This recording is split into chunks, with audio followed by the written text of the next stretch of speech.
اللہ کے پیارے رسول صلی اللہ تعالیٰ علیہ وآلہ وسلم کی محبت ہم پر ضروری قرار دی گئی۔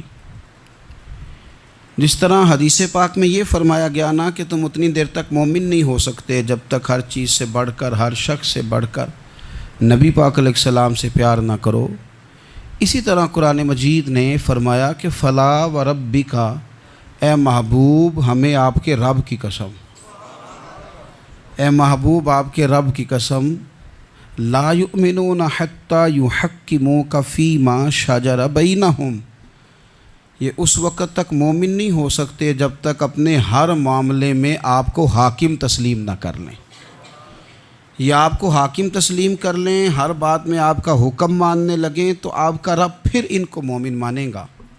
ہر معاملے میں، نماز پڑھنے میں بھی نبی پاک کا حکم ماننا ہے، اور شادی کرنے میں بھی نبی کریم کا حکم ماننا ہے، روزہ رکھنے میں بھی حضور کا حکم ماننا ہے، اور تجارت کرنے میں بھی نبی کریم علیہ السلام کا حکم ماننا ہے۔ جس طرح ہم لوگوں نے نوافل پڑھنے میں، تلاوت کرنے میں رسول کریم علیہ السلام کی بات کو سننا ہے، اسی طرح ہم نے فیصلے کرنے میں، کچہری میں جانے میں، عدالت میں پہنچنے میں، وہاں بھی ہم نے نبی کریم صلی اللہ تعالیٰ علیہ وسلم کی بات پر ہی غور کرنا ہے، اور سرور کائنات علیہ السلام کو ہر معاملے میں از اول تاخر اپنا حاکم تسلیم کرنا ہے۔ جب ہم اس مفہوم کو سادہ لفظوں میں لیتے ہیں نا کہ ہر معاملے میں حضور سید عالم صلی اللہ علیہ وسلم کا قول فیصل ہوگا، تو پھر ہم کہتے ہیں کہ دنیا میں جب نظام مصطفیٰ نافذ ہو پھر حضور کا قول فیصل ہے۔ یعنی جس طرح حضور کی بات مسجد کے ممبر سے مانی جا رہی ہے، اسی طرح پارلیمنٹ میں بھی اسی طرح حضور کی بات کو تسلیم کیا ہے۔ جس طرح نبی پاک علیہ الصلاۃ والسلام کی بات کا نفاذ ہم نماز روزے کے معاملے میں غور سے سنتے ہیں، مسئلہ پوچھتے ہیں، باریک ہو کے چلتے ہیں، اسی طرح جب جج فیصلہ کرے تو پھر بھی اس نے رسول اللہ صلی اللہ علیہ وسلم کے دین کو ہی دیکھنا ہے۔ نظام مصطفیٰ صلی اللہ علیہ وسلم جب نافذ ہوگا، دنیا میں حضور کا قانون جب نافذ ہوگا تو پھر ٹھنڈی ہوا چلے گی۔ مسلمانوں کا یہ مسئلہ ہے کہ یہ نبی پاک سے پیار تو کرتے ہیں اور الحمدللہ بڑا کرتے ہیں، لیکن یہ پیار کو جہتوں اور سمتوں میں قید کرتے ہیں۔ یعنی مسجد میں آ کے درود شریف پڑھتے وقت اگر حضور کے غلام ہوتے ہیں تو فیصلہ کرتے وقت اور اپنے حق میں فیصلہ سنتے وقت، اس وقت بھی ہمیں نبی پاک کا ہی غلام ہونا چاہیے۔ ہمیں ووٹ لیتے وقت بھی حضور کے غلام، اور ووٹ دیتے وقت بھی نبی پاک صلی اللہ علیہ وسلم کے غلام۔ جب تک نظام نافذ نہیں ہوتا، نظام، یورپ کو آپ کی نماز سے تکلیف ہی کوئی نہیں تو نماز پڑھنے کے لیے مسجدیں بنانے کی اجازت دیتے ہیں، قرآن پاک جتنا مرضی آپ وہاں پڑھیں وہ اجازت دیتے ہیں، آپ زکاتیں دیں جتنی مرضی، وہاں سے لوگ چندے اکٹھے کر کے یہاں نہیں لے آتے، کریں جو مرضی۔ ان کو آپ کی نہ نماز سے پریشانی ہے، نہ مسئلہ زکوٰۃ سے پریشانی ہے، نہ صوم و صلات سے مسئلہ ہے۔ ان کو تو مسئلہ یہ ہے کہ کچہری میں کہیں نبی پاک کا دین نہ آ جائے، ان کو تو مسئلہ یہ ہے کہ کہیں پارلیمنٹ میں حضور کا دین نہ آ جائے۔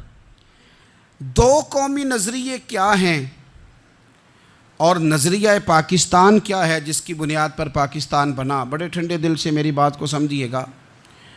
پاکستان اگر اچھی سڑکوں کے لیے، ترقی کرنے کے لیے بنا تھا تو یہ ترقی ہندوستان میں رہ کے بھی ہو سکتی تھی۔ انڈیا والے کہتے ہیں کہ ہم نے ترقی نہیں کرنی، کچی سڑکوں پہ چلنا ہے، ہم نے ٹیکنالوجی نہیں بنی، یہ کام وہاں بھی ہو سکتا تھا۔ اگر آپ یہ کہیں کہ پاکستان جمہوریت کی مضبوطی کے لیے بنایا تھا کہ ڈکٹیٹر کوئی نہیں آئے گا، صرف جمہوری قوتیں کام کریں گی، تو جمہوریت میں تو انڈیا بظاہر آگے نکل گیا ہے، ان کی جمہوریت تو زیادہ اچھی نظر آتی ہے، کبھی ڈکٹیٹر نہیں آیا۔ آپ نے پاکستان کیوں بنایا؟ اگر آپ نے یہی کام کرنے تھے، فحاشی اور یعنی اور جو مرضی جس کے من میں آئے کرے، اور کوئی فرق نہ ہو یہاں کے اور وہاں کے کلچر میں، رشوت خوری، بھتہ خوری اور ناجائز فروشی، سارے کام اگر ہونے تھے تو یہ کام وہاں بھی ہوتے ہیں۔ پاکستان کیوں بنا؟ کیوں اتنی ساری 40,000 لوگوں نے اپنی جانوں کی قربانیاں دیں؟ دنیا کی سب سے بڑی ہجرت ہوئی ہے، سب سے بڑی، جب پاکستان بنا، یہ سب سے بڑی ہجرت تھی، اتنی بڑی ہجرت ہی کبھی نہیں ہوئی۔ کیوں اتنا کچھ ہوا؟ وہ اس لیے ہوا کہ ہمیں بتایا گیا تھا کہ وہاں نہ سوشلزم، نہ وہاں خالی جمہوریت کا راگ الاپا جائے گا، بلکہ ایک بلند نعرہ لگایا گیا تھا۔ نعرہ کیا تھا؟ پاکستان کا مطلب کیا؟ پاکستان کا مطلب کیا؟ لا الہ الا اللہ محمد رسول اللہ صلی اللہ علیہ۔ یہ عنوان بنایا گیا۔ غریب آدمی کو بتایا گیا کہ جب پاکستان بنے گا تو وہاں حضور کا نظام نافذ ہوگا، جاگیردار کی اور غریب کی تفریق ختم ہوگی۔ جس طرح امیر کے بچے کو کالج میں داخلہ ملے گا، غریب کے بچے کو بھی ملے گا۔ وہاں بتایا گیا کہ لوگ وہاں ہر لحاظ سے اپنے آپ کو برابر سمجھیں گے۔ وہاں وہی بات ہوگی جو جناب صدیق اکبر کرتے تھے، وہاں وہی جملے دہرائے جائیں گے جو حضرت عمر فرماتے تھے، وہاں اسی طرح غریب پر سخاوت کی جائے گی، اسے دیا جائے گا جس طرح حضرت عثمان غنی کرتے تھے، وہاں اسی طرح فقر کا دور دورہ ہوگا، سادگی کا حسن ہوگا، اپنائیت کا نور ہوگا جو مولا علی شیر خدا نے عطا فرمایا تھا۔ اس سوچ کی بنیاد پر پاکستان بنایا گیا، اس سوچ کی بنیاد پر، اور اسی سوچ کو آگے لے کر کے جایا گیا۔ کوئی سیاسی پارٹی اب یہ بات نہیں کرتی۔ دو قومی نظریے کا معنی یہ تھا کہ ہندو الگ قوم ہے، مسلمان ایک الگ قوم ہے، ان کا رہنا سہنا، اٹھنا بیٹھنا، کھانا پینا الگ ہے، ہمارا اٹھنا بیٹھنا، کھانا پینا، سارے معاملات الگ ہیں، تہذیب و تمدن الگ ہے، لہذا ہمیں الگ سے خطہ چاہیے جہاں ہم اسلامی نظریات کے مطابق آزاد ہو کے اپنا وقت گزار سکیں۔ اس دو قومی نظریے کی بنیاد پر پہلے تو علامہ اقبال اس کے قائل نہیں تھے۔ علامہ اقبال کا پہلے خیال یہ تھا کہ سارے جہاں سے اچھا ہندوستان ہمارا، یہ اقبال نے لکھا تھا۔ پھر اقبال کہتے ہیں میری سوچ بدلی، اور پھر میں نے کہا کہ نہیں، خطوں کے زور پہ نہیں، آپ رنگ نسل کے زور پہ نہیں، بلکہ کہنے لگے کہ اپنی ملت پر قیاس اقوام مغرب سے نہ کر، خاص ہے ترکیب میں قوم رسول ہاشمی۔ آپ جو تقسیم کریں گے، یہ جو تقسیم ہوئی ہے نا عرب کی، یہ مذہب کی بنیاد پہ نہیں ہوئی، یہ تو ان کی ذاتی لڑائیاں تھیں، چھوٹا سا دبئی بن گیا، چھوٹا سا مسقط، چھوٹا سا ابوظہبی، یہ تو ان کی ذاتی لڑائیاں تھیں، قبیلوں کی لڑائیاں تھیں، جنگیں تھیں، چھوٹے چھوٹے ملک الگ سے تقسیم ہو گئے۔ یہ مذہب کی بنیاد پہ ایسا نہیں ہوا۔ دنیا میں جتنی ریاستیں ٹوٹ کر بڑی ریاستوں سے الگ ہوئیں تو اس میں یہ تھا کہ ہماری قوم الگ ہے، ہم سردار علیحدہ سے ہیں، اس لیے ہم علیحدگی پسند ہیں۔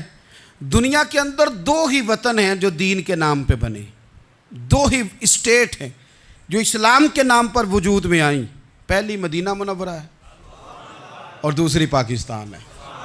خالص مذہب کے نام پر یہ دو ریاستیں وجود میں ہیں، ایک مدینہ طیبہ اور دوسرا پاکستان۔ پاکستان کا مطلب کیا؟ لا الہ الا اللہ محمد رسول اللہ صلی اللہ علیہ وسلم۔ اس بنیاد پر اس وطن کو، خطے کو حاصل کیا گیا، یہی نعرہ لگایا گیا، یہی نعرہ محمد علی جناح لگاتے تھے، یہی ڈاکٹر اقبال لگاتے تھے، یہی نعرہ چودھری رحمت علی لگاتے تھے، یہی وہ نعرہ تھا جس نعرے کو تحریک پاکستان کے قائدین نے آگے پہنچایا۔ اس زمانے میں جو رائٹر لکھتے تھے ان کی تحریریں آپ آج بھی نکال کے دیکھ لیں، وہ کہا کرتے تھے کہ پاکستان قائم ہوگا تو امیر غریب کی تفریق ختم ہوگی، پاکستان میں وہی نظام آئے گا جو نظام رسول پاک صلی اللہ علیہ وسلم لے کے آئے، قرآن کو نافذ کر دیا جائے گا۔ یہ اس زمانے کے لوگ لکھا کرتے تھے، بیان کرتے تھے، اسی کا ابلاغ ہوتا۔ پتہ نہیں پھر کس کی نظر لگی، کیا ہوا، اور تحریک پاکستان میں جذباتی طور پر علماء نے کردار ادا کیا۔ علماء نے حضرت مولانا عبدالحامد بدایونی، حضرت مولانا سید نعیم الدین صاحب مراد آبادی، حضرت مولانا عبدالعلیم صاحب میرٹھی، اور ایک بڑا نام امیر ملت حضرت پیر سید جماعت علی شاہ صاحب محدث علی پوری، 100 سال سے زیادہ عمر کے بابا جی تحریک پاکستان کے لیے جلسے ہو رہے ہیں۔ بابا جی سے اٹھا نہیں جاتا، تو جس طرح 4 لوگ چارپائی پہ جنازہ اٹھاتے ہیں، اس طرح 4 لوگوں نے چارپائی پہ بابا جی کو اٹھایا ہوا ہے، امیر ملت سید زادے، اور چارپائی ان کی اٹھا کے جلسوں میں لے جائی جاتی ہے، اور وہ تقریریں کرتے ہیں اور کہتے ہیں سنو بھائی، جو مسلم لیگ کو ووٹ نہیں دے گا پھر ہم اس کا جنازہ بھی نہیں پڑھائیں گے۔ جو ووٹ نہیں دے گا ہم دفن بھی نہیں ہونے دیں گے اپنے قبرستانوں میں، جو ووٹ نہیں دے گا ہمارا مرید ہی نہیں۔ اتنے جذبات میں لا کے 40,000 لوگوں نے قربانیاں دیں۔ ایک نظریہ تھا کہ ہندو الگ قوم ہے، مسلمان ایک، اور پھر پاکستان بنایا گیا۔ آج کیا دھما چوکڑی ہے، کیا ذاتوں پاتوں کی بنیاد پر؟ یہ تو ہندوؤں کا طریقہ تھا کہ وہ ذاتیں پاتیں گنتے تھے کہ یہ برہمن ہے، یہ شوتری ہے، یہ کھتری ہے، یہ فلانا ہے، یہ ہمارے گھر نہیں آ سکتا، یہ نیچ ہے۔ اور اگر آج اس ملک میں بھی الیکشن ذات کی بنیاد پہ لڑا جائے اور یہاں بھی صرف اس لیے سپورٹ کیا جائے کہ یہ میری برادری کا ہے، صرف اس لیے سپورٹ کیا جائے کہ میرا قبیلہ ہے، پہلے دیکھا جائے کہ یہاں کون سی برادری مضبوط ہے تو اس کینڈیڈیٹ کو ٹکٹ دیا جائے، تو پھر کیا آپ نے وطن بنا کے کیا کمال کیا؟ تو اس کا ایک نظریہ ہے۔ کیا نظریہ ہے کہ مسلمانوں کا رہنا، اٹھنا، بیٹھنا، کھانا، پینا الگ ہے۔ دیکھو ایک سادی سی بات ہے، یا آپ نے داڑھی رکھنی ہے، مونچھیں رکھنی ہے، تو اس پر بھی نبی پاک صلی اللہ علیہ وسلم نے کہا کہ الگ سے تمہاری شناخت ہونی چاہیے، الگ سے۔ فرمایا تم نے یہودی چونکہ مونچھیں بڑی رکھتے تھے، فرمایا تم نے داڑھیاں بڑی کرنی ہیں، مونچھیں پست رکھنی ہیں، یہودیوں کی مخالفت کرنی ہے۔ یہ لفظ ہیں حدیث میں ساتھ۔ سادی سی بات ہے نا، پگڑی باندھنی ہے، باندھ لے کوئی آدمی۔ ہمارے پنجاب میں لوگ پگڑی بھی کہہ دیتے ہیں، صافہ بھی کہہ دیتے ہیں، کلا بھی کہہ دیتے ہیں، جو جس کے من میں آیا۔ لیکن حضور نے تاکید لگائی، فرمایا خاص ہے یہ بھی، یہ اسلام کا کلچر ہے، کلچر الگ سے ہے۔ فرمایا یہودی بغیر ٹوپی کے سر پہ پگڑی باندھتا ہے، تم نے پہلے ٹوپی پہننی ہے پھر پگڑی باندھنی، یہودی کی مخالفت کرنی۔ یہ الگ کلچر ہے، الگ تہذیب ہے مسلمانوں کی، خاص ہے ترکیب میں قوم رسول ہاشمی۔ آپ کی عدالت میں وہ والا نظام نہیں ہوگا جو امریکہ میں ہے، آپ کی عدالت میں وہ والا نظام نہیں ہوگا جو برطانیہ میں ہے، آپ کے پارلیمنٹ میں وہ نظام نہیں چلے گا جو یورپ کا، برطانیہ کا، فلانے کا فلانے کا ہے۔ آپ کی پارلیمنٹ میں، آپ کی عدلیہ میں وہ نظام چلے گا جو قرآن کا ہے اور رسول اللہ کے فرمان کا ہے۔ یہ نظریہ تھا، نظریہ۔ اب اس نظریے کی لوگ بات ہی نہیں کرتے، عوام بھی نہیں کرتی، بالکل نہیں۔ میں بڑی دیر سے رونا رو رہا ہوں، بہت سارے بڑی بڑی گدیوں کے پیر بھی نہیں کرتے۔ ان کو پتہ ہے کہ اگر نظام مصطفیٰ نافذ ہوتا ہے تو مجھے بھی بتانا پڑے گا کہ 80 مربع کہاں سے آئے، مجھے بھی بتانا پڑے گا کہ یہ جو میں 1.25 کروڑ کی کار میں گاڑی میں گھومتا ہوں تو یہ کہاں سے آئی، حساب دینا پڑے گا۔ اور پھر جب پاکستان بن گیا، قربانیوں کے بعد بنا، آپ نے ناراض نہیں ہونا، میرا مہاجر فیملی سے تعلق ہے، جو عزیز رشتہ دار قریبی یہاں رہتے تھے نا، مقامی، وہ تو مہاجروں میں رشتہ داری نہیں کرتے تھے۔ صحیح کہہ رہا ہوں؟ کہتے ہیں مہاجر ہے، اچھا جی غیر مسلم ہے، جگہ نہیں دیتے تھے رہنے کو۔ میں کیسے آپ کو بات بتاؤں؟ پھر اس چھوٹی چھوٹی غلطیوں کو لوگوں نے ووٹ بنا کے بڑی بڑی قتل و غارت نہیں کی اس ملک میں۔ اتنا بڑا تکلیف والا منظر تھا۔ میرے دادا جی کی فیملی ساری پاکستان آئی تھی، دادی کی نہیں آئی تھی۔ 97 میں میری دادی کا انتقال ہوا، وہ آخری دن تک رویا کرتی تھی، کہتی تھی پتر پتہ نہیں میرے پرا ہیں ان کے فوت ہو گئے نے، پتہ نہیں میرا کوئی چچا ہے کہ سارے چلے گئے۔ کس لیے آپ نے، اگر یہی دھما چوکڑی سیاست کی کرنی تھی، ذات پات آپ نے رکھنی تھی، تو وہاں کوئی دکھ تھا؟ یہ تماشے تو وہاں بھی ہو رہے۔ وہ آخری دن تک رویا کرتی تھی۔ اب تو خیر آنکھیں بڑی جدید ان کا آپریشن ہوتا ہے، تو ایک زمانے میں آنکھوں کا آپریشن ہوتا تھا، ڈاکٹر کہتے تھے لائٹ بند رکھو، سبز رنگ کی پٹی باندھو، 4 گھنٹے کے بعد دارو ڈالنا ہے آنکھ میں، ڈراپس ڈالنے۔ میں 4 گھنٹے کے بعد ان کی آنکھوں میں ڈراپس ڈالنے جاتا تھا، تو کبھی کبھی مجھے بٹھا لیتی تھیں، تو کہتی تھیں کہ پتہ نہیں کوئی بچا ہے کہ نہیں بچا، پتہ نہیں اب کوئی ہے کہ نہیں، پتہ نہیں کوئی ان میں سے ہوگا کہ نہیں۔ پتر میں تینوں دساں ساڈے پنڈ کس طرح دا ہوندا سی، میں تمہیں بتاؤں فلانی چیز۔ پھر جنہاں نے اعلان کیا تھا کہ ملک بن گیا، کہتی تھی ہم نے بڑا کہا اپنے رشتہ داروں سے کہ چلیں، پر وہ کہتے تھے یہ تو تھوڑے دنوں کی بات ہے، سب نے واپس آ جانا ہے۔ میں نے 2 دفعہ یہ ماحول دیکھا ہے، اٹاری اسٹیشن پہ، واگا بارڈر پہ، ایئرپورٹوں پہ، ایک بھائی ادھر ہے ایک ادھر ہے، اس طرح تڑپ کے روتے ہیں جب لوگ انڈیا پاکستان آتے جاتے ہیں۔ کیوں آپ نے یہ سارا کچھ کیا؟ صرف ایک نعرہ تھا کہ پاکستان کا مطلب کیا؟ لا الہ الا اللہ محمد الرسول اللہ۔ صرف ایک نعرہ تھا کہ یہاں ہم حضور کا دین لے کے آئیں گے، وہ دین تم لائے نہیں۔ انہیں نوابوں، وڈیروں، چودھریوں کے ذمے تم نے کام لگا دیا، اپنے ملک میں حضور کے نظام کے لیے جد و جہد کرے۔ یہ بنا ہی نبی پاک کے نظام کے لیے، اس کا کوئی دوسرا حل ہو سکتا؟ کوئی حل نہیں، یہ حضور کے نظام کے لیے بنا ہے۔ 2-3 باتیں آپ کی خدمت میں عرض کرنی ہے جو آپ نے زیادہ غور سے سننی۔ سب سے پہلے تو پاکستان بدلنے کے لیے ضروری ہے کہ نظام مصطفیٰ کے لیے جد و جہد کی جائے، فکر حسینی اپنائی جائے، اور وقت کے ہر یزید کو للکارا جائے، اور للکار کر کے نظام کے لیے کوشش کی جائے کہ نظام مصطفیٰ اس ملک میں نافذ ہو۔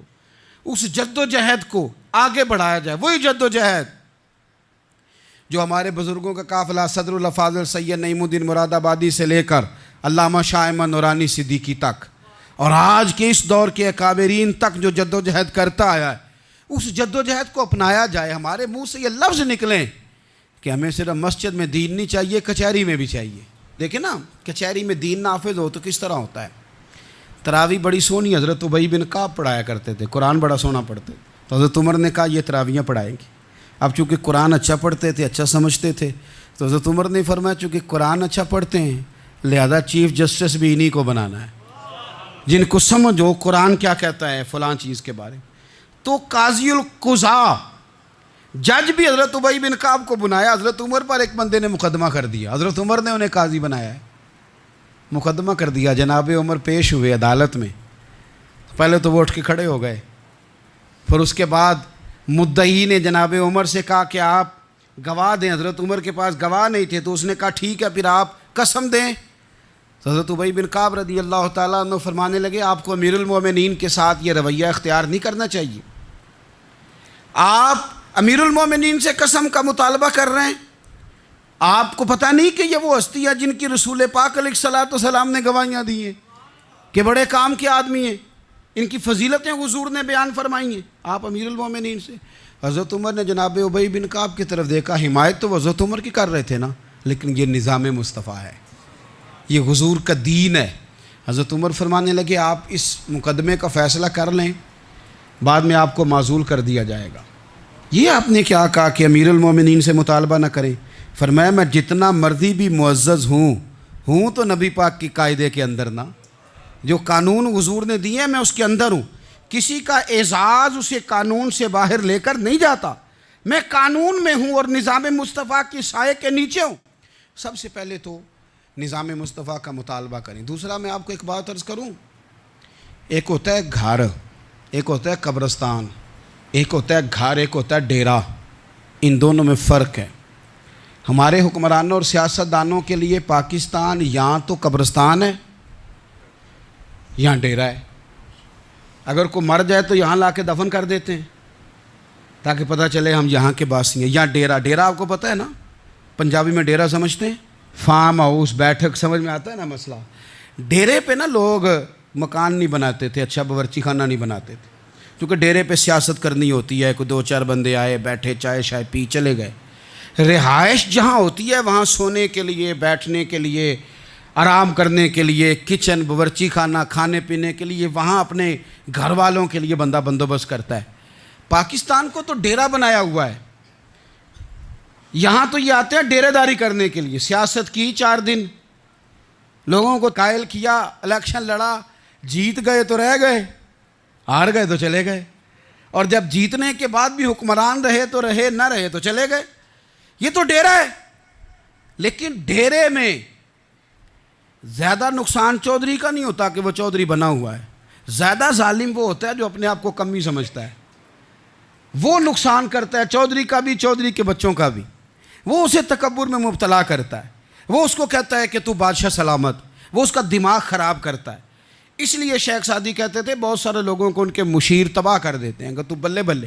تو پاکستان ان لوگوں کے لیے یا ڈیرا ہے یا قبرستان ہے، گھر تو میرا اور آپ کا ہے، لہذا ہم نے اسے گھر سمجھنا ہے، صرف اپنے گھر کو نہیں۔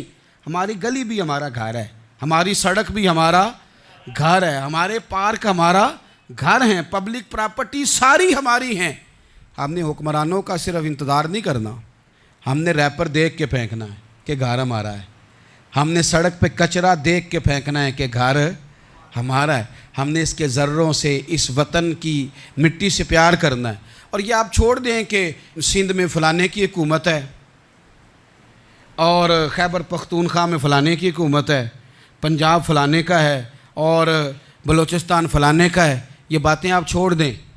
خیبر پختونخوا بھی درویشوں کا ہے، حضرت بابا عبدالرحمن کا ہے، پیر عثمان کی شریف کا ہے خیبر پختونخوا، سندھ حضرت عبداللہ شاہ غازی کا ہے، اور پنجاب بابا فرید کا ہے اور داتا علی اجمیری کا ہے۔ تو میرے عزیز، سب سے پہلے تو نظام مصطفیٰ کا مطالبہ کریں، پھر اس کی صفائی میں، ستھرائی میں، تعمیر میں، ترقی میں اپنا کردار ادا کریں۔ تیسری بات یہ کہ لوگوں کو یہ بات سمجھائیں ایک دوسرے کو کہ بہت زیادہ خود غرض نہ بنیں، فقط اپنے گھر کی فکر چھوڑ دیں۔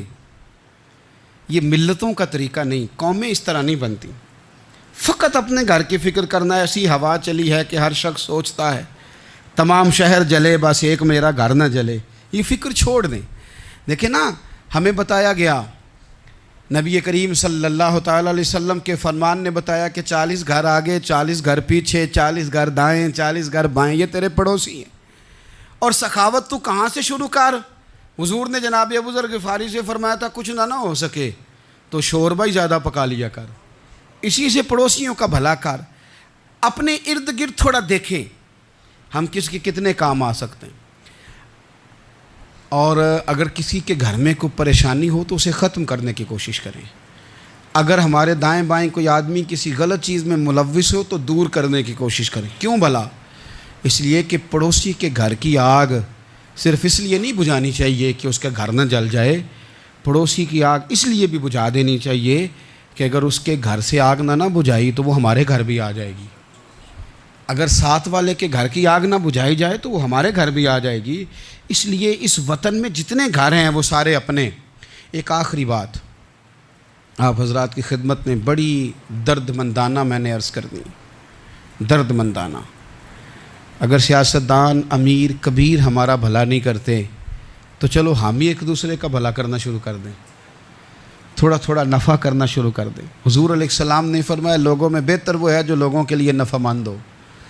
اگر بہت زیادہ اونچے درجے کا افسر اگر ہمیں لگتا ہے اللہ ماشاءاللہ کہ وہ کرپٹ ہے، تو جہاں جہاں ہم بیٹھے ہوئے ہیں جس جگہ پہ، ان جگہوں پہ ہی ہم ایک دوسرے کا بھلا کرنے لگ جائیں۔ چلو مہربانی کرے ریڑھی والا یہ سوچ لے کہ میں نے وہ پھل نہیں لے کے جانا جو لوگوں کو بیمار کر دے گا، چلے سبزی والا یہ سوچ لے کہ یہ والی سبزی اب اتنی تباہ کن ہو گئی ہے کہ بیمار کرے گی، یہ کام۔ چلو میڈیکل سٹور والا ہی مہربانی کرے کہ میں نے دعائیں صرف وہ لے کے آنی ہیں جو فائدہ مند ہیں، جو دعائیں ایکسپائر ہو گئی ہیں جن میں کوئی مسئلہ بن گیا ہے وہ میں نے کام نہیں کرنا۔ اور چلو کریانے والا ہی مہربانی کر دے، وہ بیسن ہی صحیح لے آئے یار، وہ والا نہ بیچے جو لوگوں کے لیے نقصان کا باعث، وہ بوتلیں اصلی بیچے نقلی نہ بیچے، کیونکہ وطن ہمارا ہے۔ آپ یقین کریں کہ میں اوپر کی بات نہیں کرتا، نیچے تک حال اتنا خراب ہے کہ آگے آگے جو پھل دکھانے کو لگائے ہیں وہ اور ہیں، اور ان کے پیچھے جو پڑے ہیں وہ اور ہیں۔ اتنا عجیب منظر، اتنی عجیب۔ میں اب تو چلیں کچھ احباب مجھے سفر کرا دیتے ہیں، ایک زمانے تک میں کرائے کی گاڑی میں سفر کرتا تھا۔ ایک صاحب کو میں نے ایک دفعہ بتایا کہ مجھے شیخو پورہ جانا ہے، کتنی دیر رکیں گے؟ میں نے کہا کہ ظاہر ہے جلسہ ہے، فارغ ہوگا تو آ جائیں گے۔ تو شیخو پورہ والوں نے بھی مجھے شیخو پورہ بتایا تھا، تو وہاں جا کے پتہ چلا کہ 10 کلومیٹر اندر جانا ہے۔ انہوں نے بریک لگا لی وہیں پہ، کہنے لگے جب 10 کلومیٹر اگے جانا ہے تو پیسے نویں طے ہون گے، گل شیخو پورے دی ہوئی سی۔ تو میں کوئی ایسا مسئلہ نہیں تھا، میں ہنس پڑا، پریشان نہیں ہوا۔ میں نے کہا بالکل ٹھیک ہے، آپ صحیح کہہ رہے ہیں، یہ آپ کی بات بالکل بجا ہے، آپ نے جو کہا وہ درست کہا، لیکن یار میں نے تو یہی سنا ہے کہ یہ شیخو پورہ ہے، تو 10 کلومیٹر تک تو بہرحال ایک شہر ویسے بھی ہوتا ہی ہے، یہ تو نہیں ہوتا کہ اس کی ایک باؤنڈری ہے کہ 1 کلومیٹر کے اندر شہر بند ہے۔ لیکن میں نے کہا کہ تیری سوچ نے ایک بات مجھے، اس دوست کو میں نے سمجھایا، پیارے تھے، قائل کیا، اور میں نے کہا تمہاری سوچ سے ایک بات میری سمجھ میں آئی ہے کہ ہم بڑے خود غرض ہیں، ہمیں صرف ہمارے حکمران نہیں لوٹتے، بس ہاتھ نہ پہنچے تو انگور کھٹے ہیں، ورنہ اگر پہنچ جائیں تو کوئی ایک طریقہ ہونا چاہیے کسی بندے کو کسی جگہ نیچے لے کے آنے کا کہ وہ ہو 10 کلومیٹر، آپ نے تو یہ کہا تھا، اب کیسے بات ہوگی؟ میں نے انہیں کہا کہ کچھ بھی نہیں اس سے فرق پڑتا، اس سے کوئی فرق نہیں پڑتا.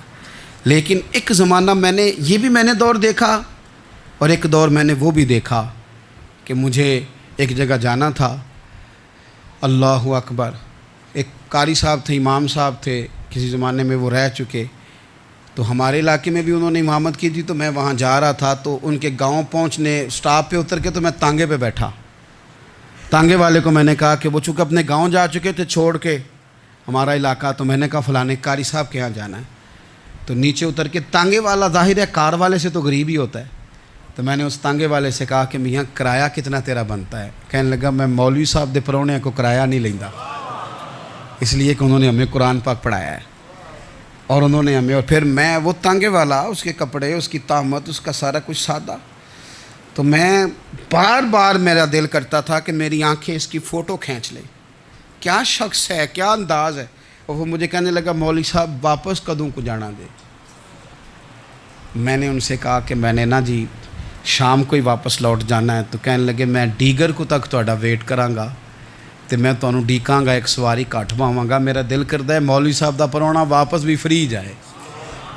کیا اس کی آمدن ہوتی ہے تانگے والے کی. وہ بندہ بھی یاد رہ گیا، یہ بندہ بھی یاد رہ گیا. خدا را ہم یاد رہیں گے. مہربانی کریں آپ ایک دوسرے کا تھوڑا تھوڑا بھلا کریں، ایک دوسرے کی تھوڑی تھوڑی خیر کریں، ایک دوسرے کا تھوڑا تھوڑا نظریہ. ایک بندہ مجھے وہ بھی یاد ہے، بس میں بیٹھا تھا تو اس نے نا ایک بوڑھی اماں نے اسے کہا کہ پتر میرے کو نا کرایہ 14 روپے تھا، تو اس نے کہا پتر میرے کو 10 ہی دے. تو اپنا اپنا رویہ ہوتا ہے. تو وہ کنڈکٹر جو تھا گاڑی کا وہ کہنے لگا اماں جی اتر کے گا نہیں جے جانا. کہنے لگی پتر وے جانا ہے، پیدل ٹر جائیں گی، غریب ہے میرا پتر، زیادہ پیسے نہیں کماندا، تو 10 روپے ہی نے. تو وہ کلینڈر بھی مجھے یاد رہ گیا. اس نے 10 بھی اماں کو واپس کر دی.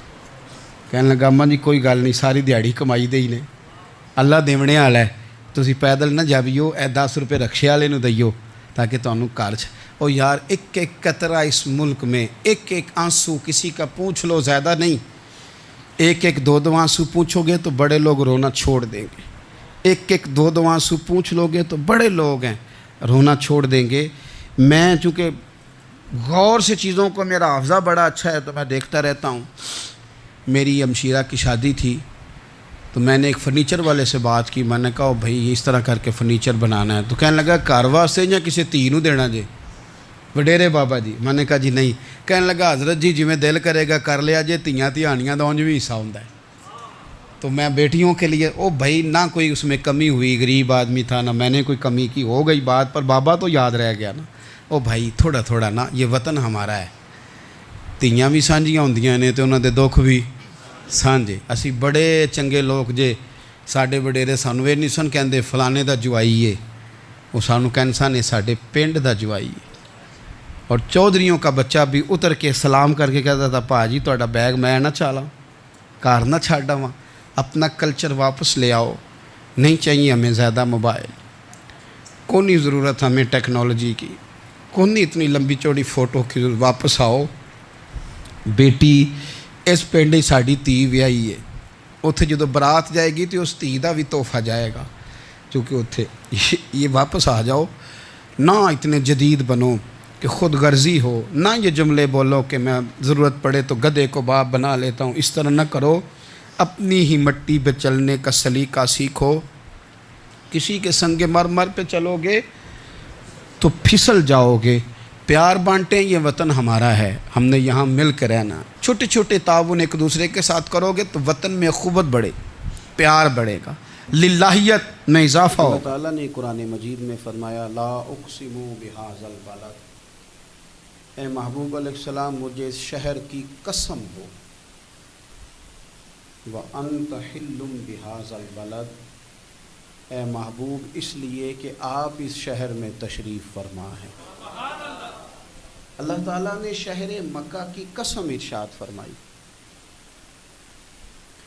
لیکن خالی قسم نہیں، اس کی وجہ بھی بیان کی کہ وجہ قسم یہ ہے کہ میرے حبیب اس شہر میں تشریف فرما. حضور کی نسبت مبارکہ کی فضیلت جو ہمیں سمجھائی گئی کہ قریب محبوب تشریف فرمائیں تو اللہ اس شہر کی قسم ارشاد فرماتا ہے. مفسرین نے بڑی بڑی باتیں لکھی، بڑی بڑی باتیں لکھی. ایک قول یہ بھی لکھا کہ یہ دونوں شہروں کی قسم ہے، مکے کی بھی اور مدینے کی بھی۔ دونوں کی قسم کیوں ہے؟ اس کی وجہ بھی یہ آیت کا اگلا حصہ ہے کہ وَأَنْتَ حِلٌّ بِهَٰذَا الْبَلَدِ، اے محبوب آپ اس شہر میں جلوہ فراز ہیں، چونکہ وجہ قسم حضور کی ذات ہے۔ لہذا مفسرین کہنے لگے جب تک حضور مکے میں تھے یہ مکے کی قسم ہے، اور جب حضور مدینہ طیبہ میں آ گئے تو یہ مدینہ کی قسم ہے۔ مدینہ طیبہ شہروں میں وہ عزتوں، عظمتوں، بلندیوں، برکتوں، رحمتوں، نوازشوں اور وہ نور والا شہر ہے کہ جس شہر سے میرے نبی پاک نے بڑی ہی محبت فرمائی۔ یہ وہ شہر ہے جس کو اللہ تعالیٰ نے حضور کی قیام گاہ کے لیے پسند فرمایا۔ یہ وہ مقدس شہر ہے کہ سارے اسلامی احکام، صرف نماز مکے میں فرض ہوئی تھی، باقی جو حکم آیا مدینے میں ہی آیا۔ باقی سارے شہر فتح کرنے کے لیے تلوار اٹھانی پڑی، لیکن شہر مدینہ حضور کے اخلاق سے ہی سارے کا سارا فتح ہو گیا۔ یہ قرآن کی تعلیم سے ہی فتح ہو گیا، یہ حضور کی غلامی میں ہی نبی پاک علیہ السلام کے سامنے گردنیں پیش کرنے کو تیار ہو گئے۔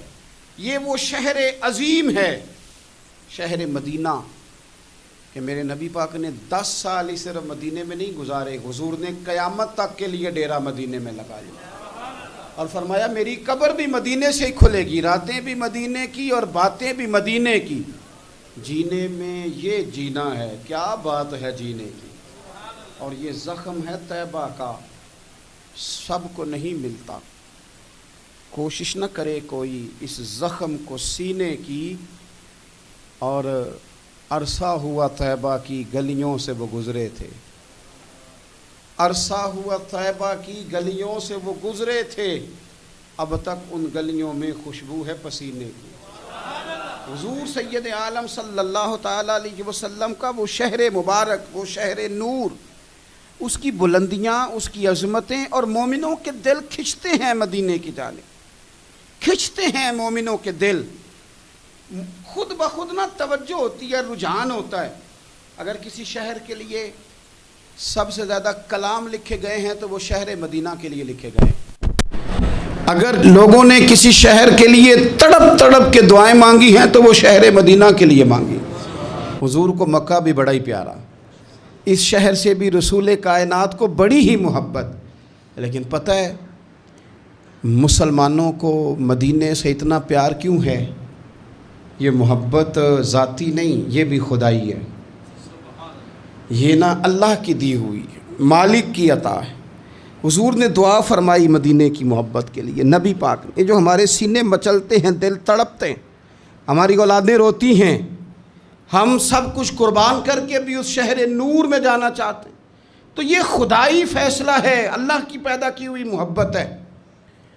حضرت سیدہ عائشہ صدیقہ رضی اللہ تعالیٰ عنہ فرماتی ہیں، بخاری مسلم میں موجود ہے، فرماتی ہیں جب رسول پاک صلی اللہ علیہ وسلم مدینہ تشریف لائے تو حضرت ابو بکر صدیق رضی اللہ تعالیٰ عنہ اور حضرت بلال حبشی رضی اللہ تعالیٰ عنہ کو نا بخار ہو گیا، تو فرماتی ہیں چونکہ دونوں کو بخار تھا تو ایک روایت میں تو یوں بھی ہے کہ حضرت بلال نا مکے کے فراق میں شعر بھی پڑھتے تھے۔ انسان اپنے علاقے سے پیار کرتا ہے نا، تو مکہ مکرمہ کے فراق میں، جدائی میں اشعار بھی کہتے تھے۔ حضرت عائشہ صدیقہ رضی اللہ تعالیٰ عنہ کہتی ہیں ان دونوں کا بخار کا حال مجھے معلوم ہوا تو میں حضور کی بارگاہ میں گئی، میں نے عرض کی یا رسول اللہ صلی اللہ تعالیٰ علیہ وسلم، جناب صدیق اکبر کو بھی بخار ہے، سیدنا بلال حبشی کو بھی، میرے دوستو چاہیے تو یہ نا کہ بیماری کی اطلاع ملے تو شفا کی دعا ہو، پر کریم محبوب دلوں کے حال جانتے ہیں نا۔ حضور نے کیا دعا فرمائی، کہا اے اللہ جس طرح ہمیں مکے سے محبت تھی نا، اسی طرح ہمیں مدینے کی محبت دے دے، بلکہ ہمارے دلوں میں مدینے کی محبت مکے سے بھی زیادہ فرما دے۔ یہ دعا حضور نے مانگی تو مومنوں کے دلوں میں پیار ہے مدینے کا، یہ نبی پاک نے مانگا اللہ سے، دلوں میں پیار ہے، دل کھچے چلے جاتے ہیں، کھچے چلے جاتے ہیں، جنہوں ویک کے ٹھر دیاں اکھیاں نے، جنہوں ویک کے ٹھر دا سینہ ہے، ربا تیری ساری خدائی ہے پر ایک کی تے شہر مدینہ ہے، ربا تیری ساری خدائی چ ایک کی تے شہر مدینہ ہے، تیری ساری خدائی چ ایک کی تے شہر، جنہوں ویک کے ٹھر دیاں اکھیاں نے۔ جنوں ویکھ کے ٹھردا سینہ ہے ربا تیری ساری خدائی ایک کی تشہر مدینہ ہے۔ رسول پاک صلی اللہ علیہ وسلم نے دعا فرمائی، اللہ ہمارے دلوں میں مدینے کی محبت پیدا فرما دے، اور پھر فرمائے اے اللہ مدینے کو صحت مند شہر بنا دے، اور فرمائے اس بخار کو نا یہاں سے منتقل کر دے، جوفا کی طرف بھیج دے، اس بخار کو نکال دے، اس کو صحت مند۔ یہ کچھ دن پہلے نا عالمی ادارہ صحت نے رپورٹ جاری کی، یہ عالمی ادارہ صحت نے دنیا کے سارے شہروں میں صحت کے لحاظ سے سب سے زیادہ بہترین شہر شہر رسول ہے، مدینہ منورہ ہے، مدینہ منورہ ہے۔ ہم عالمی ادارہ صحت والوں سے کہتے ہیں تم رپورٹ نہ بھی نہ جاری کرتے، تم نے تو آج رپورٹ جاری کی ہے نا، تو یہ رپورٹ تو فرشتوں نے پہلے بنا لی تھی، اس لیے کہ حضور نے دعا کی تھی اللہ مدینے کو صحت والا شہر بنا دے۔ وہاں تو بڑے بڑے بیمار جا کے ٹھیک ہو جاتے ہیں، بڑے بڑے کمزور جا کے تندرست ہو جاتے ہیں، بڑے بڑے بوڑھے جا کے لگتا ہے توانا ہو گئے۔ وہ تو شہر ہے، کیا باتیں ہیں اس شہر کی۔ تو اس کی محبت کے لیے نبی پاک صلی اللہ تعالیٰ علیہ وسلم نے دعا فرمائی، محبت کے لیے بھی دعا فرمائی، اور یہ حدیث مسلم شریف میں ہے، راوی حضرت سیدنا ابو ہریرہ رضی اللہ تعالیٰ عنہ ہے۔ فرماتے مدینہ منورہ میں کوئی پھل پکتا نا تو صحابہ وہ پہلا پھل لے جا کے نبی پاک کی بارگاہ میں پیش کرتے، حضور پھل کو قبول کرتے اور پھر دعا کرتے یا اللہ ہمارے سا میں بھی برکت دے، مد میں بھی برکت دے۔ یہ پیمانوں کے نام ہے، اللہ ہمارے سا میں بھی برکت دے اور مد میں بھی برکت دے۔ اور حضور فرماتے اے اللہ تیرے خلیل جناب ابراہیم نے مکے کے لیے دعا کی تھی، میں تیرا بندہ ہوں، گویا حضور فرما رہے ہیں میں بھی تو تیرا حبیب ہوں نا۔ تیرے خلیل نے مکے کے لیے دعا کی تھی، اے اللہ میں مدینے کے لیے دعا کرتا ہوں، ہمارے صاحب میں برکت دے، مد میں برکت دے۔ اور حضور فرمانے لگے اے اللہ جتنی برکت تو نے مکے میں دی تھی نا اتنی ہمیں مدینے میں دے، بلکہ مکے سے زیادہ برکت مدینے میں عطا فرما۔ پہلا پھل آیا، حضور پہلے اس پھل پہ دعا کرتے، برکت کی دعا، پھل ایک آیا، حضور نے سارے مدینے کے لیے دعا کر دی، سارے شہر کی برکت کی دعا کر دی، اور پھر وہ پھل حضور بچوں میں تقسیم کر دیتے۔ بزرگ فرماتے ہیں کہ مدینے میں نا جس کا جتنا دل کرے، کیونکہ حضور نے دعا کی ہے نا، حضرت ابراہیم نے مکے کے لیے کی تھی، نبی پاک نے مدینے کے لیے کی۔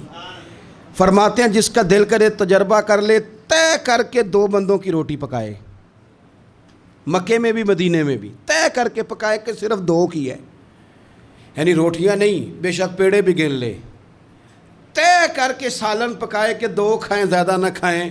لیکن حضور کی دعا ہے، جناب خلیل علیہ السلام کی دعا ہے، فرماتے ہیں تو طے کر کے پکا، 2 کا کھانا 3 کو پورا آئے گا، 3 کا کھانا 5 کھائیں گے، 5 کا کھانا 7 کھائیں گے۔ اور اگر تیری سمجھ میں نہ آئے تو پھر زیادہ تجربہ کرنا چھوڑ دے، سمجھ لے کہ وہاں خلیل کی دعا ہے، یہاں حبیب کی دعا ہے، یہاں دعا ہے۔ یہ ہے ارض جنت، یہ طیبہ کی زمین ہے، جنت بھی یہیں، کیونکہ مالک جنت بھی یہیں ہے۔ تو نبی پاک صلی اللہ علیہ وسلم نے نا مدینہ شہر کی برکت کے لیے دعا فرمائی، حضور نے دعا فرمائی، اور پھر حضور فرمانے لگے حضرت ابراہیم نے مکے کو حرم بنایا تھا، میں نے مدینے کو حرم بنایا۔ فرمایا مدینہ منورہ کے گوشوں میں خون نہیں بہایا جائے گا، ہتھیار نہیں اٹھائے جائیں گے، اس کو میں نے حرم بنایا، اس کے درخت نہیں کاٹے جائیں گے۔ یہی وجہ تھی حضور نے مدینے کو حرمت والا بنایا نا، یہ وجہ تھی۔ جناب عثمان غنی رضی اللہ تعالیٰ عنہ کو مظلومانہ شہید کر دیا گیا، لوگوں نے آ کے کہا یہ چند 100 تو بلوائی ہیں، ہمیں اجازت دیں، ہم ان کے سر کاٹ دیں گے۔ پر حضرت عثمان غنی رضی اللہ تعالیٰ عنہ فرمانے لگے میں وہ دمبا نہیں بننا چاہتا جس کی وجہ سے مدینے کی گلیوں میں خون بہہ جائے، یہ حضور کا شہر ہے، اسے حضور نے حرمت والا بنایا، جان دے دی پر مدینے کی حرمت پر حرف نہیں آنے دیا۔ یہ عقیدت کا انداز صحابہ کا مدینے کے ساتھ۔ مدینہ طیبہ میں ایک تو اس کی محبت کے لیے حضور نے دعا کی، مدینے کو صحت مند کرنے کے لیے حضور نے دعا کی، پھر نبی پاک صلی اللہ تعالیٰ علیہ وآلہ وسلم نے مدینے کے پھلوں میں برکت کی دعا کی، اور پھر رسول پاک صلی اللہ تعالیٰ علیہ وسلم فرمانے لگے دجال پوری دنیا میں آئے گا، ڈرائے گا۔ ہمیں حدیثوں میں ملتا ہے، روایتوں میں ملتا ہے، تفسیروں میں ملتا ہے کہ دجال پوری دنیا میں آئے گا، لوگوں کو ڈرائے گا، رعب ڈالے گا۔ حضور فرماتے ہیں لوگوں سن لو، نہ میرے مدینے میں دجال داخل ہو سکتا ہے، نہ طاعون کا مرض داخل ہو سکتا ہے، کون روکے گا؟ حضور فرماتے ہیں رب نے فرشتوں کی ڈیوٹی لگا دیا جو میرے مدینے میں پہرا دیتے ہیں۔ مدینے میں پہرا ہے فرشتوں کا، دجال بھی کبھی مدینے میں داخل نہیں ہو سکتا۔ دجال نہیں مدینے میں تو جو بھی جاتے ہیں عاشق ہی جاتے ہیں، محبت کرنے والے جاتے ہیں، پیار کا۔ حضور نے فرمایا دجال اور طاعون میرے شہر میں، یہ تو صحت والا شہر ہے، یہ تو کرم والا شہر ہے، یہ تو عطا والا شہر ہے۔ حضور سید عالم صلی اللہ تعالیٰ علیہ وآلہ وسلم کا شہر نور مدینہ طیبہ، مدینہ منورہ۔ اچھا پھر ایک اور بات، رسول کریم صلی اللہ تعالیٰ علیہ وسلم چاہتے ہیں کہ لوگ نا مدینے میں رہیں، پابندی تو نہیں لگائی، مجبور تو نہیں کیا۔ ایک بات عرض کروں، ایک ہوتا ہے حکم، ایک ہوتی ہے مرضی، ان میں فرق ہوتا ہے۔ ایک ہوتی ہے مشیت، ایک ہوتی ہے رضا، ان میں فرق ہوتا ہے۔ مرید نے آ کے کہا پیر صاحب سے، شاگرد نے آ کے کہا پیر صاحب نے حضرت صاحب اجازت ہے، تو پیر صاحب نے کہا ٹھیک ہے جاؤ اجازت ہے۔ تو بعد میں کسی نے کہا یار تیرے ساتھ تو پیار کرتے ہیں تو اتنی جلدی واپس کیوں آ گیا؟ تو کہتا میں پوچھ کے آیا ہوں۔ تو یہ جو تو نے پوچھا نا یہ حکم ہے، تو نے حکم تو پوچھا، مرضی بھی تو پوچھنی چاہیے تھی نا۔ مرضی تو یہ تھی کہ تو کبھی ٹھہر جاتا نا تھوڑا، کچھ چیزیں نا کوئی مرضی والے بھی، پابندی نہیں لگائی کریم محبوب نے کہ ضرور مدینے میں رہو، لیکن حضور کی رضا کیا ہے بھلا؟ نبی پاک کی مرضی کیا ہے؟ حضرت سفیان بن ابی زہیر رضی اللہ تعالیٰ عنہ ارشاد فرماتے ہیں کہ نبی پاک صلی اللہ تعالیٰ علیہ وسلم نے فرمایا ان قریب، حضور فرمانے لگے یمن فتح ہوگا، کچھ لوگ اپنے بال بچے لیں گے، خادم لیں گے، سواریاں لیں گے اور یمن چلے جائیں گے۔ والمدینۃ خیر لہم لو کانوا یعلمون، حضور فرماتے ہیں ان کے لیے مدینہ ہی بہتر تھا، کاش وہ سمجھ جاتے۔ پھر حضور فرماتے ہیں کچھ عرصے میں نا ملک شام فتح ہوگا، آپ نے بات کو سمجھنا ہے۔ پہلے فرمایا یمن فتح ہوگا، لوگ وہاں چلے جائیں گے، پابندی نہیں لگائی۔ پھر فرمایا ایک وقت آئے گا، یہ بھی حضور غیب کی خبر دے رہے ہیں، چونکہ ان میں سے کچھ علاقے تو حضور کے وصال ظاہری کے بعد فتح ہوئے۔ فرمایا شام فتح ہوگا، کچھ لوگ اپنے خادم لیں گے، اولاد لیں گے، سواریاں لیں گے، شام چلے جائیں گے۔ فرمایا والمدینۃ خیر لہم لو کانوا یعلمون، اور مدینہ ہی ان کے لیے بہتر تھا، کاش وہ سمجھتے۔ یہ حدیث نا میں نے مدینہ منورہ کے کئی ہوٹلوں کے دروازوں پر بھی لکھی ہوئی دیکھی ہے۔ حضور صلی اللہ علیہ وسلم فرمانے لگے عراق فتح ہوگا، کچھ لوگ نا ہجرت کر جائیں گے، منع نہیں بھائی، سوسائٹیاں آباد ہوتی ہیں تو لوگ چلے جاتے ہیں نا، کہیں کاروبار میں لوگ سیٹ ہو جائیں تو اس شہر ہجرت کر جاتے ہیں نا، منع کوئی نہیں، پر سونے کی رضا تو سمجھو نا۔ یہ بات کس کی ہو رہی ہے؟ یہ مدینے کی بات ہو رہی ہے، راتیں بھی مدینے کی، باتیں بھی مدینے کی، جینے میں یہ جینا ہے۔ او یارو کیا بات ہے جینے کی؟ حضور فرمانے لگے پھر عراق فتح ہوگا، لوگ اپنا بال بچہ اٹھائیں گے، اپنے خادم اٹھائیں گے، سواری پہ بیٹھیں گے، وہاں چلے جائیں گے۔ والمدینۃ خیر لہم لو کانوا یعلمون، حضور فرماتے ہیں مدینہ ہی بہتر تھا۔ منع نہیں کر رہے حضور، اس کو دین نے ناجائز نہیں کیا، فرمایا مدینہ ہی بہتر تھا لو کانوا یعلمون، کاش وہ جانتے۔ حضور نے تو 3 شہروں کا نام لیا تھا نا، لوگ یمن چلے جائیں گے، شام چلے جائیں گے، 3 ملکوں کا نام لیا، عراق چلے جائیں گے۔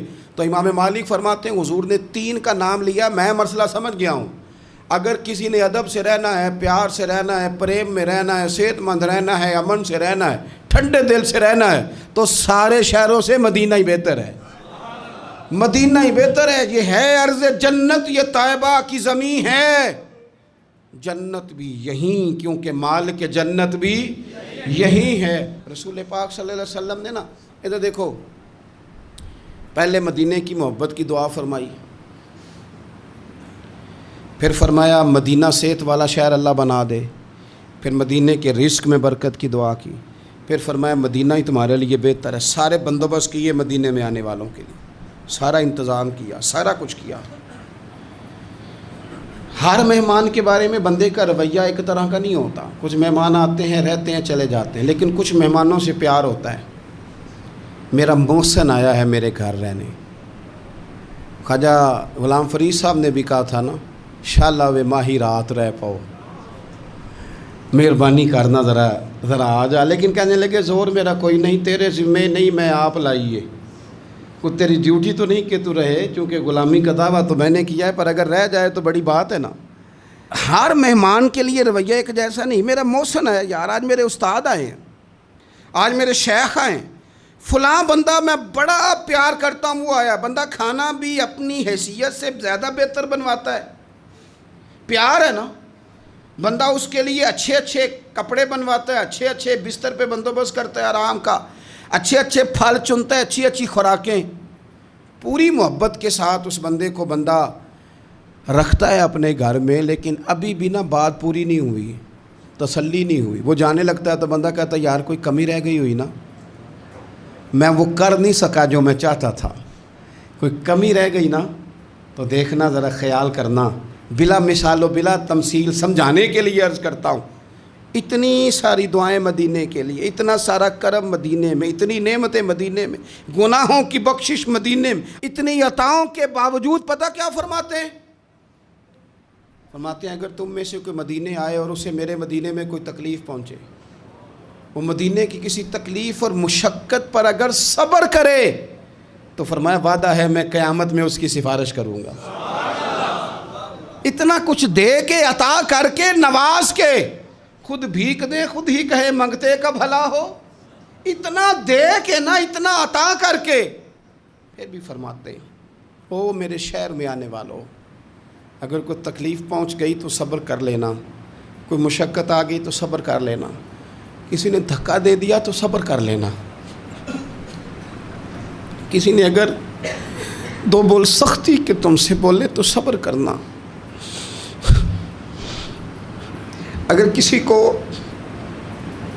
تمہارا وہاں لوگوں سے ملنا آنا جانا اٹھنا بیٹھنا تمہاری طرف لوگوں کا آنا کسی کو اچھا نہ لگا تو صبر کرنا، مجرم ہونا تو منہ اشکوں سے دھوتے ہوئے آؤ، آؤ در تواب پہ روتے ہوئے آؤ، قرآن میں موجود ہے توبہ کا طریقہ، سرکار کی دہلیز سے ہوتے ہوئے آؤ، آؤ حاجیو آؤ، شہنشاہ کا روضہ دیکھو، کعبہ تو دیکھ چکے ہو، اب کعبے کا بھی کعبہ دیکھ، غور سے سن تو رضا، کعبے سے بھی آتی ہے صدا، میری آنکھوں سے میرے پیارے کا روضہ دیکھو۔ تڑپ گئے ہیں لوگ جو جایا کرتے تھے، دعائیں کرتے ہیں لنگ کئی مہینے تے برس گئے، تیری دید نو دیدے ترس گئے، کدی ٹوٹیاں دلاں ول پھیرا پا، ساڈی آس بھی توں تے امید بھی توں، وہ پیار مدینے سے، وہ خاص رغبت۔ حضور نے فرمایا اگر کوئی تکلیف آئے تو تم صبر کرنا، پھر حضور فرمانے لگے مدینے میں رہو، جس سے ہو سکے مدینے میں مرے، یہ تو کسی نصیب والے کی بات ہے نا۔ حضور فرمانے لگے جس سے ہو سکے مدینے میں مرے، فرمایا جو مدینے میں انتقال کر گیا میں قیامت میں اس کی سفارش کروں گا۔ امام مالک نے نا 70 سال حضور کے مدینے میں گزارے، وہیں وقت گزارا، حدود حرم میں انہوں نے پخانہ اور پیشاب نہیں کیا، پار جاتے تھے، ساری زندگی مدینے میں گزارتی۔ لوگ کہتے ہیں امام صاحب اتنا لمبا عرصہ، فرماتے یار دعا کرو نا میں مدینے میں مر جاؤں، یہاں میرا مدفن بنے۔ یار حضرت عمر فاروق جیسے لوگ جھولی پھیلائی ہے، ہر نماز میں دعا کرتے ہیں اے اللہ اپنے رستے میں شہادت کی موت دے، لیکن اللہ موت اپنے محبوب کے شہر میں عطا کرنا، اللہ موت اپنے محبوب علیہ السلام کے شہر میں دینا، حضور کے شہر میں۔ مدینے سے پیار، مدینے سے محبت، مدینے کے ساتھ وابستگی، مدینے کے ساتھ پیار اور تڑپ اور شوق مدینے کا، یہ خود رسول پاک صلی اللہ علیہ وسلم نے نا لوگوں کے دلوں میں پیدا کیا، اور حضور نے فرمایا میرا مدینہ صحت والا بھی ہے، امن والا بھی ہے، لیکن یاد رکھنا فرمایا ایمان بھی جب لوٹ کے آئے گا نا تو میرے شہر کی طرف ہی آئے گا۔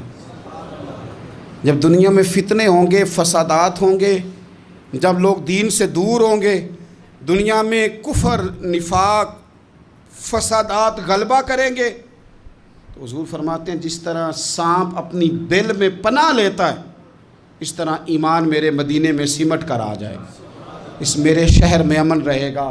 اور حضور فرمانے لگے میرا مدینہ تو بھٹی ہے، بھٹی، جس طرح لوہے کو بھٹی میں ڈالو تو میل اور کچال نکال دیتا ہے، اسی طرح غلط لوگ، منافق لوگ بالآخر مدینے سے نکال دیے جاتے ہیں۔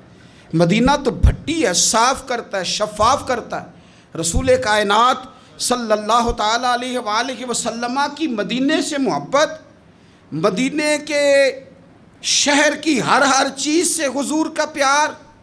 لوگوں نے تو پتھروں کے بارے میں کہہ دیا نا کہ اس کے سینے میں دل نہیں، پتھر ہے، یہ تو پتھر کی طرح، پہاڑ کی طرح سخت ہے۔ پر مدینے کی یہ شان ہے کہ حضور نے فرمایا یہ احد ہے تو پہاڑ، پر کریم ابو فرماتے ہیں یہ مجھ سے محبت کرتا ہے، میں اس سے محبت کرتا ہوں۔ مدینے کے پتھر اور پہاڑ بھی رسول کریم سے پیار کرتے ہیں۔ اور نبی پاک صلی اللہ علیہ وسلم کا اپنا کیا حال تھا؟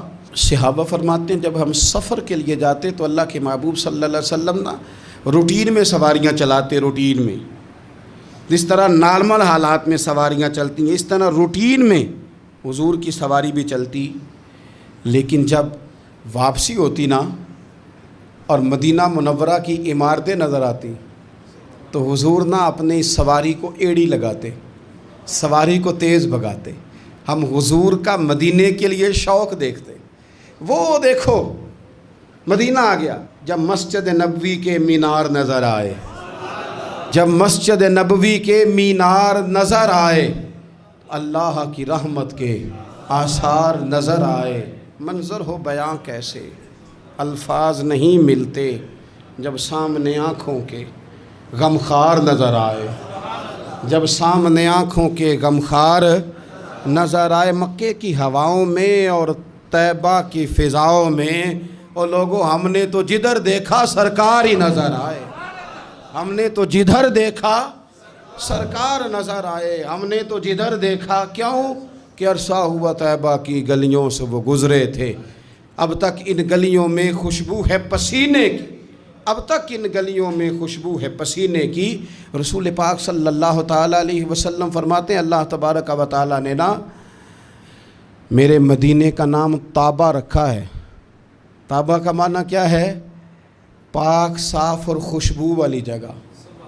مدینے میں جائیں نا تو ویسے دل ٹھنڈا ہے، مدینے میں جائیں تو پتہ نہیں کہاں کہاں سے خوشبو آتی، مدینے میں جائیں تو فضائی نہیں، مدینے کے رہنے والے بھی با اخلاق دکھائی دیتے، پیار والے دکھائی دیتے۔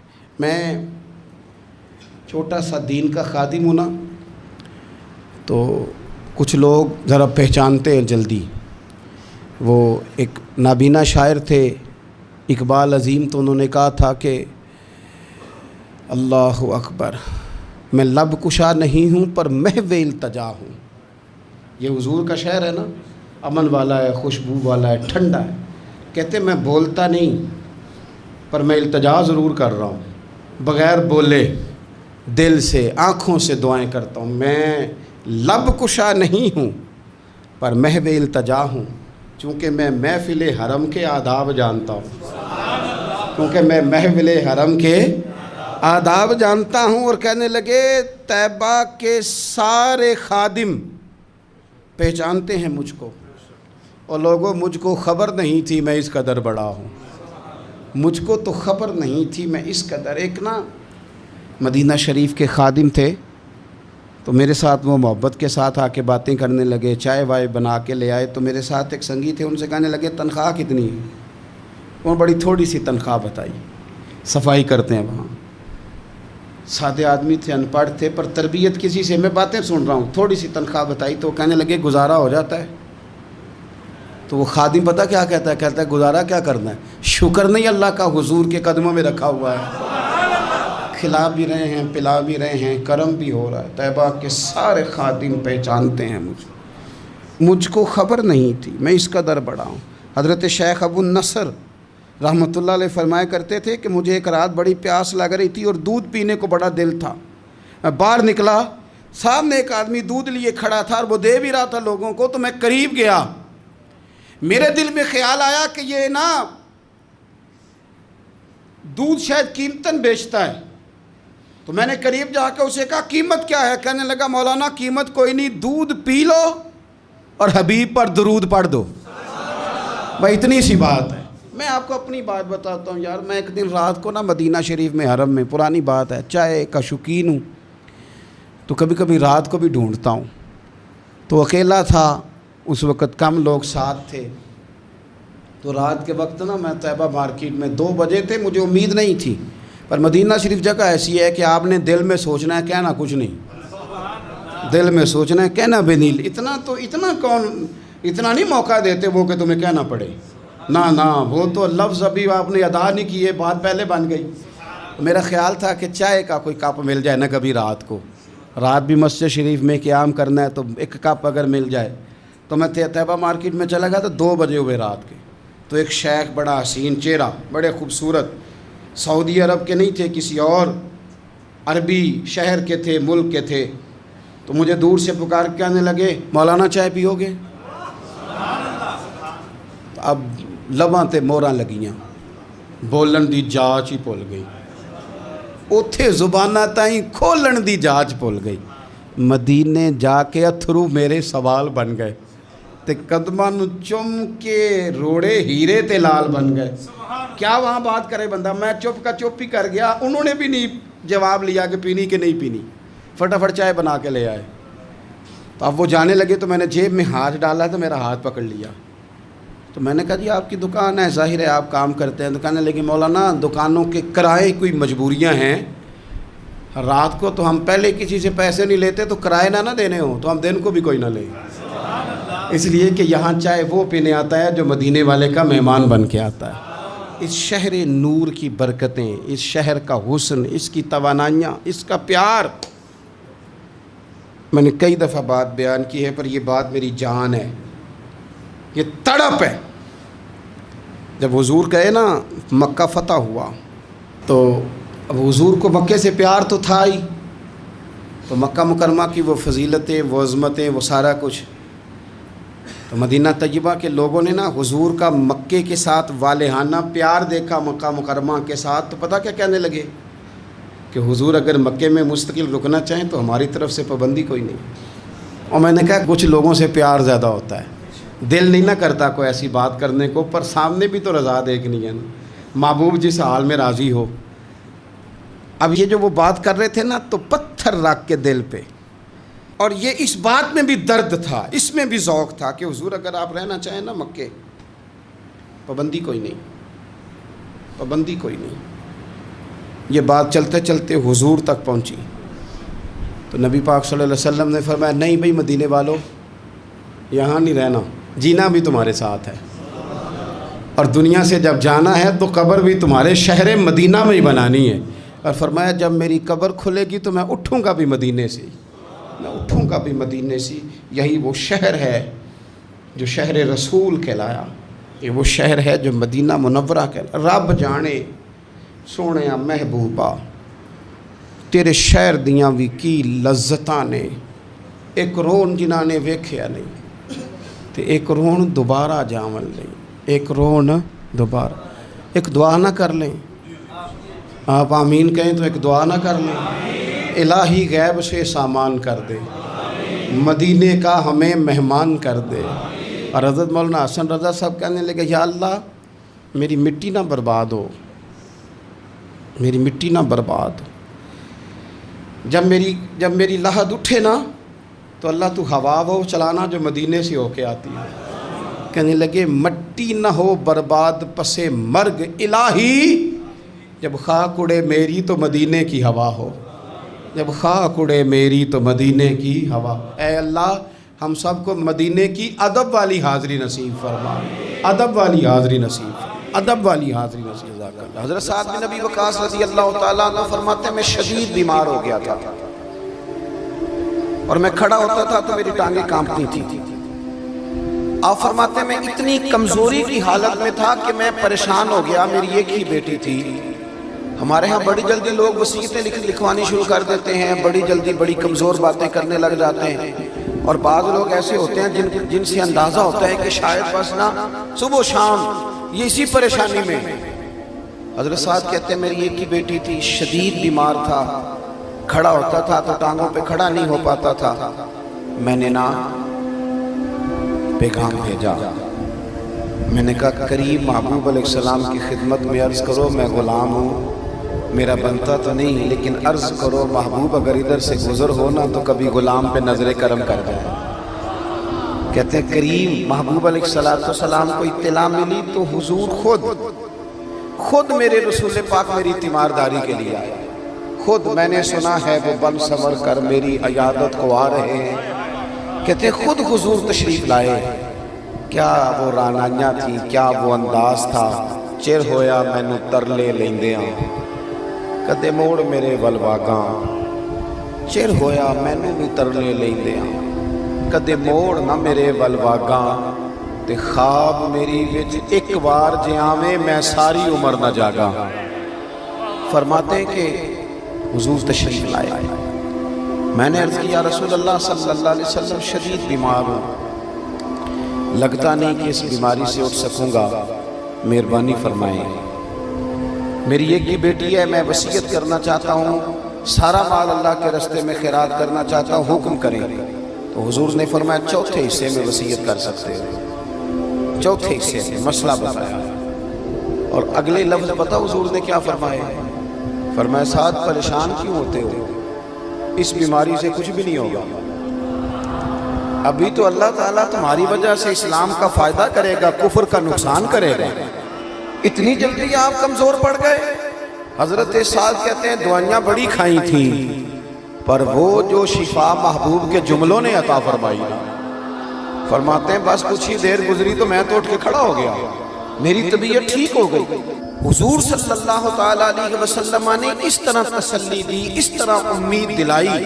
فرماتے ہیں میں ٹھیک ہو گیا. اپنے ارد گرد نا امیدیں بانٹیں. ہم نا جو بھی خبر بریک کرتے ہیں کوئی مایوسی والی کرتے ہیں, یعنی پورے معاشرے میں سب اچھا چل رہا ہے یہ نہیں کسی کو بتانا, لیکن کسی ایک بندے کی کسی ایک جگہ کوئی غلطی ہو گئی ہے تو وہ خبر ہے ہمارے لیے. اچھی خبریں بھی تو آگے پھیلائیں نا, خیر بھی تو تقسیم کریں. تو مایوسیاں بے سکونی پیدا کرتی ہیں. پھر ہمارے ہاں بڑی جلدی گھبرا جانے کا مزاج ہے. ہمارے ملک کے حالات اس وقت بڑے مخدوش ہیں, پریشانی والے, اور اس کا زیادہ تر سبب ہم لوگ خود ہیں. زیادہ تر ہم خود ہیں. وجہ یہ ہے کہ خدا تعالیٰ نے کسی کو گاڑی دی ہے اپنے فضل سے. وہ کل تک غریب تھا, اللہ نے اسے دولت دی, گاڑی دی, پیسے دیے. تو چاہیے تو یہ تھا نا کہ وہ گاڑی اس کی کسی غریب بیمار کو ہسپتال لے جانے کے کام آتی.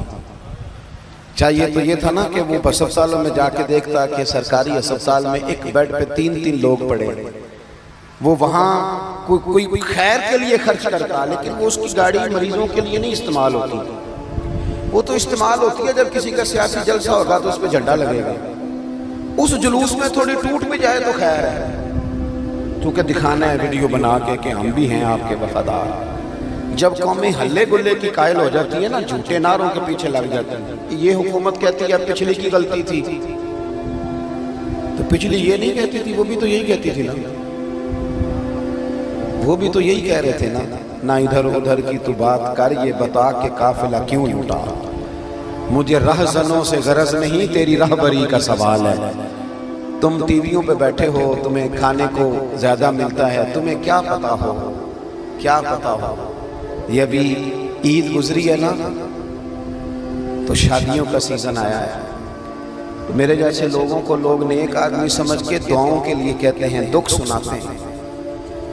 تو بچیوں کے باپ جب ملتے ہیں تو یوں لگتا ہے کہ جیسے کئی راتوں سے سوئے نہیں. حضرت صاحب تیلی شادی ہے, بس دعا کریو میری عزت رہ رہے.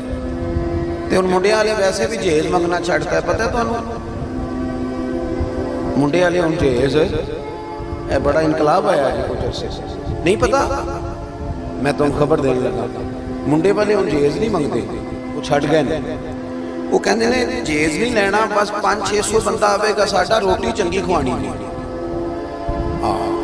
اس واسطے کہ منڈے تے روز آنا ہے, تے دوستاں نے ایک باری ہونا ہے. 500-600 کی روٹی جڑی مفت پک دی ہے. بولے 500-600 آدمی کا کھانا, اور ان سے پوچھو انہوں نے کبھی گھر روٹی نہیں کھائی, یہی کھانا کھانا تھا انہوں نے. آپ نے اور ہمارا یہ حال ہے. میں نے رمضان کے بعد لوگوں سے کہا تھا, اور راشن بنڈن والے لوگوں کو اور عیدوں بعد بھی بھوک لگتی ہے, اور اس کے بعد بھی بھوک لگتی ہے, مہربانی کرو. تم تو بھول ہی گئے, تم بھول گئے قرآن پاک. کہاں گئی وہ ساری ہماری درد کی کیفیات؟ تم ملک کے حالات کمزور ہیں, لیکن پھر بھی مایوس ہونا, آگے دیکھنا ہے, آگے دیکھنا ہے. اور یہ نہیں کہنا کہ یہ ملک, یہ صوبہ فلانے سیاستدان کا ہے تو فلانا فلانے سیاستدان کا ہے تو فلانا. نا نا نا نا نا. یہ جو خیبر پختونخوا ہے یہ حضرت بابا عبدالرحمن کا ہے, اور جو سندھ ہے وہ حضرت عبداللہ شاہ غازی کا ہے, اور پنجاب داتا علی اجمیری کا ہے. یہ تو ان لوگوں کا ہے. ان لوگوں کے دھرتی بھی کبھی کمزور پڑ سکتی ہے. یہ جب تک یہ نورانی وجود موجود ہے ہم کمزور پڑ جائیں, یہ ہو نہیں سکتا. یہی چراغ جلے گا تو روشنی ہوگی, اور بڑی جلدی اللہ تبارک و تعالی اس وطن عزیز پر رحم فرمائے گا. لیکن امید نہیں توڑنی چاہیے, کمزور نہیں پڑنا چاہیے, آگے دیکھنا چاہیے. اور رسول اللہ صلی اللہ علیہ وسلم نے جو ہمیں امید کا رستہ دکھایا ہے اس پر ہمیشہ گامزن رہنا چاہیے. حضور طائف تشریف لے گئے, 10 دن قیام کیا نبی پاک نے طائف میں. یہاں خطیب صاحب, پیر صاحب, مولوی صاحب وہ آدھا گھنٹہ لیٹ ہو جائے تو انتظار نہیں کرتے, کہتے ہیں جا رہا ہوں صاحب, آپ ٹائم پہ مائک نہیں دے رہے. 10 دن حضور نے تبلیغ فرمائی, ایک بندے نے بھی بات نہیں مانی. جوانوں جلدی نہ پریشان ہوا کرو, ایک بندے نے بھی بات نہیں مانی. الٹا انہوں نے معاذ اللہ پتھر مارے, روڑے مارے, وجود نور کو زخمی کر دیا. حضرت زید فرماتے ہیں جب واپس میں حضور کو لے کے آیا, ایک میدان میں, ایک باغ میں حضور کو بٹھایا, تو مجھے اتنی سخت تکلیف تھی ان کے رویے کی. میں نے عرض کی یا رسول اللہ صلی اللہ علیہ وسلم آپ دعا کریں یہ تباہ ہو جائیں, کریں دعا. یہ ہمارے بزرگ, ان سے بھی ادب سے عرض کروں گا اگر بچہ کسی غلطی پہ ہے تو اسے سمجھاتے بھی رہیں پر مایوس نہ ہو. رب بڑا کریم ہے, وہ دل پھیر دیا کرتا ہے. ہر وقت یہ بات نہ کریں کہ انہیں نہیں ٹھیک ہونا, یہ نہیں صحیح ہو سکتا, اتنی جلدی نہ ادھر ادھر نکل جائیں. آپ تھوڑا سا ٹائم دیں.